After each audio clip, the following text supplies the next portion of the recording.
Hi everyone, welcome back to my shop. So what I'm going to be doing today is a dovetail joint. So the neck joint will be a dovetail, and I don't use any guides or templates for a router, so I'm going to do everything by hand. And first thing we need is to create this little template. So it's an acrylic template, and what that does, it creates the one half of the dovetail here on the neck, and also it's going to give us our profile on the back here, and then we can use the same template on the body, and then we just align our height and also the dovetail layout on the top here. So I'm going to start by showing you how to make this.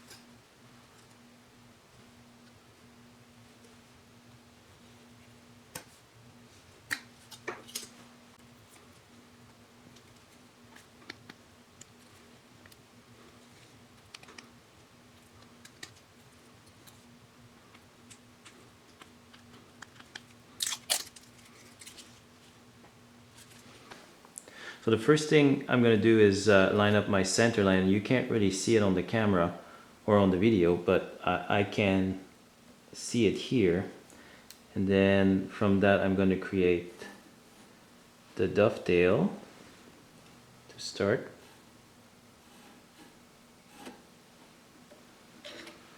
Like that. And then I'm going to flip it around to make the other side. So now this line you can actually see, and I'm lining up my template on it.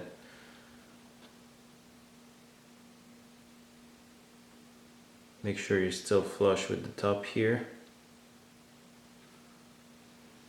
Then I'm going to trace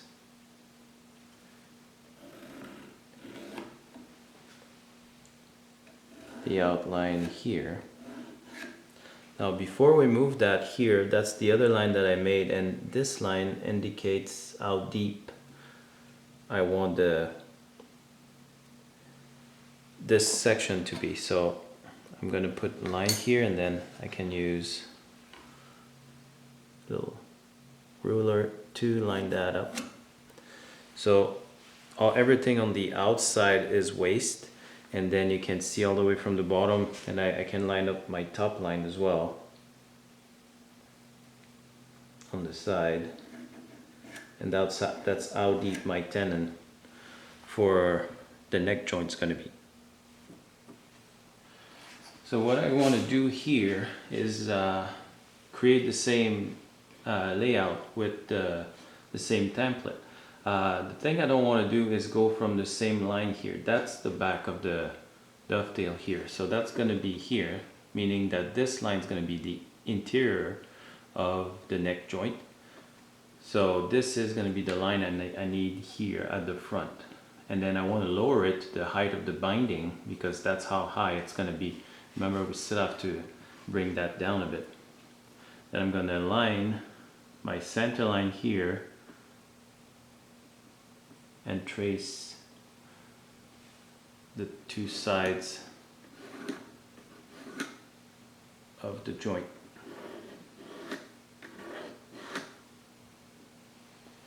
Like that. Now I can't use this line anymore for the height, because I would end up here. And so what I'm going to do is take a measurement off the neck and bring it back down here for my height.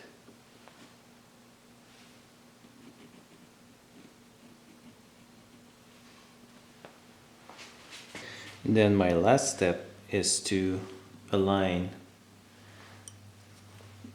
my center line with the center line here. Align my line here with the front of the instrument, so the front of the binding.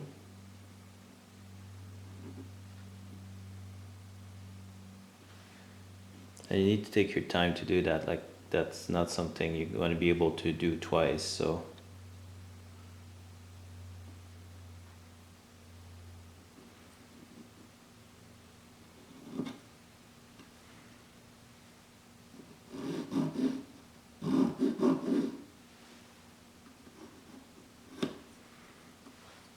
So now you can see the setup here. I've got some rags, I've got a piece of carpet, and I also have this work mat that's got a little wood block on it. So I secured it with the clamps at the back here, which prevents it from moving. And then when I use my Japanese saw with the pull stroke, this is gonna pull down with the stroke, and then they should stay stable. So it's not supposed to be moving. So make sure when you do those kind of things, you take the time to secure everything, because you don't want to have like extra marks that you have or nicks at the back of the instrument that you have to fix after.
So this is the first dry fit, and you can see it's protruding. The reason for that is because when I cut the dovetail, I cut on the outside of the line, which leaves more material, and the same thing here, I cut on the inside of the line, which leaves extra material. So that gives me a lot of room to adjust. And another thing here, you can see like I can put, like there's about a small 8 here on the side, and what that tells me is that the back here is hitting. So if I take a measurement from here at the top, I've got 3/4 of an inch, and at the bottom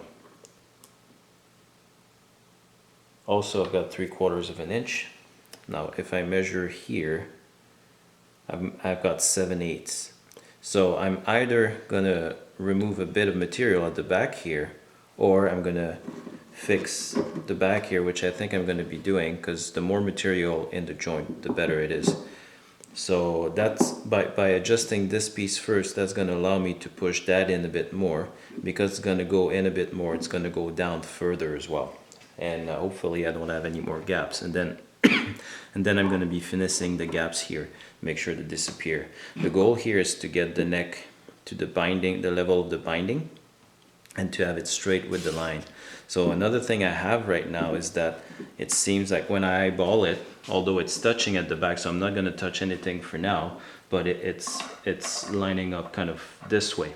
Not a bit too much here, but yeah, so like if I eyeball the line, the neck should technically be sitting somewhere like that, and now it's sitting here. So to adjust that, I'm gonna remove some material here if it's still like that after I work on the back here. Okay, so you can see here already there's no more gap. My neck is already straighter. It's not quite there yet, but it's already straighter. Now what I want to do is create a bit of a gap at the back. So I'll go on the belt sander and sand the back here, just so I can have a gap here. And what that does is when I push it in, the dovetail action actually gets pinched there. So that's going to make sure that those sides here are touching the body here. And then after that, I'll be able to adjust each side to make it move either side.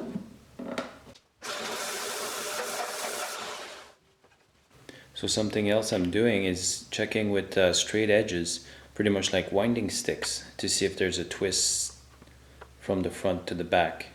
So I've got like shims on both sides of the body with the big level, and then the small level is resting on the neck, and then it doesn't really need to be level, but when you eyeball it, you can see if it's swinging from one side to the other. And then if there would be a twist, I could see it because they would not be aligning properly. So now I know that this is flat as well. Now last but not least, I'm going to be putting a straight edge onto my center line on the body that you probably can't see it on the camera, but that's where the two pieces of the soundboard are meeting, right in the middle. And checking if my neck is centered, and I get right here, right in the middle where I have my little mark. So now that I know that all those dimensions are correct, I'm going to be able to start working on those two sides of the dovetail and get it to go further in the joint until I reach the height of the ebony.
So you can see here there's no gap.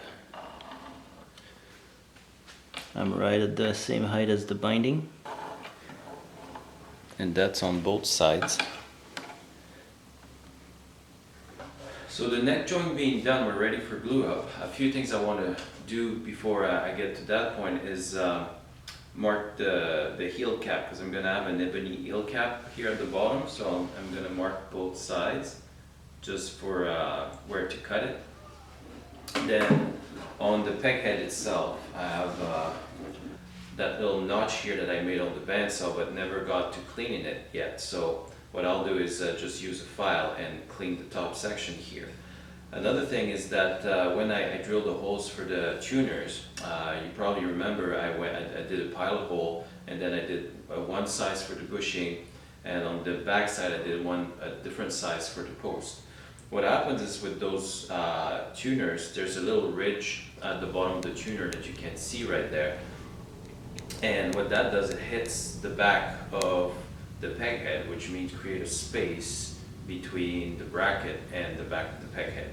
So what I'll do, because like the difference between the front hole and the back ridge is about 1/32, I'll drill right through with the same size drill bit, and that way I'll be able to engage completely the tuners all the way to the back of the peg head. Okay, so I redid the holes and did all the stuff. I also prepared the heel cap that's going to go underneath the heel, but I'm going to glue that up after the glue up. I reinstalled the whole setup. I'm locked at the back here. I put a clamp, and then so it's not moving. And then I realigned everything, so like my neck, just pushing my neck down, it realigns itself, and there's no twists this way. And so we're ready for the glue up.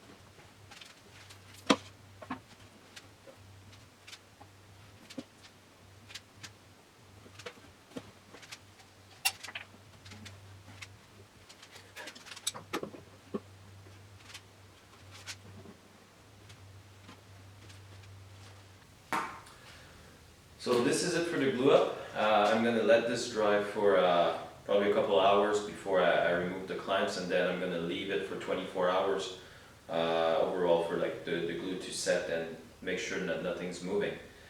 So the next video will be interesting because we're going to get started on the fretboard. So the fretboard is going to be ebony. We're going to have a radius, we're going to have inlay. We're going to have to cut all the slots for the frets. So there's going to be a lot of material. Plus, before I glue it on here, we're going to have to deal with that raised section that we have here. Like the body's got a section that's about 3/16 higher than the fretboard, and that was just extra material to make sure the angle would be right. So I'll show you how I deal with that in the next video. So, but the way this thing is going, we're going to have some strings on it pretty soon. So I invite you to like, share, and subscribe if you're new to my channel. I'll leave some videos of the previous builds here on my channel, and the playlist as well for the whole build of this instrument is going to be in the description. So I want to thank you all for stopping again, and like usual, I wish you well.